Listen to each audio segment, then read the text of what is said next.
ఈ సినిమా ఏంటి మామ ఇంత బాగుంది. ర్యాండమ్‌గా నీకు సినిమాకెళ్ళాలనిపించింది. కానీ ఏం సినిమాకెళ్ళాలో తెలీదు. ఏదో హాల్ దగ్గరికెళ్ళి ఒక టికెట్ తీసుకొని సినిమాలోకెళ్ళావు. ఎళ్ళిన తర్వాత బయటికొచ్చేసరికి ఇంత అద్భుతంగా ఉంది ఏంటి సినిమా అని ఎప్పుడైనా అనిపించిందా? నా లైఫ్‌లో ఒక ఇన్సిడెంట్ ఉంది. నేను నా ఫ్రెండ్ కలిసి ఒకరోజు సినిమాకెళ్దామని డిసైడ్ అయ్యాం. మాకేం తెలీదు. ఇవాళ ర్యాండమ్‌గా థాట్ వచ్చింది ఎళ్ళాం. అనిపించినప్పుడు అక్కడికెళ్ళి ఒక హాల్‌కెళ్ళి టికెట్ తీసుకొని ఇద్దరం కలిసి ఎళ్లి కూర్చున్నాం. కూర్చున్న తర్వాత స్టార్ట్ అయింది. స్టార్ట్ అయిన తర్వాత సినిమా రన్ అవుతుంది. క్లైమాక్స్‌కొచ్చేసరికి మైండ్ పోయి ఓరియమ్మ! ఇంత బావుందేంట్రా సినిమా! ఈ సినిమా గురించి ఎవడురా మాట్లాడుకోవట్లేదు అని అనిపించింది. ఆ సినిమా పేరొచ్చేసరికి 'క్షణం'. అప్పట్లో అడివిశేషికి ఇంత క్రేజ్ లేదు. ఇంత తీసేస్తాడు, మంచిగా చేస్తాడు, అద్భుతమైన స్టోరీలు రాస్తాడు. ఇంత లేదు అప్పట్లో.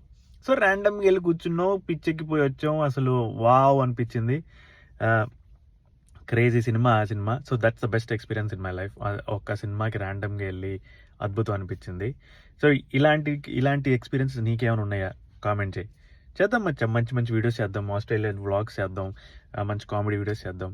నువ్వైతే సబ్స్క్రైబ్ చేసుకో. మళ్ళీ కలుస్తా. మీ ఆజీ మచ్చా.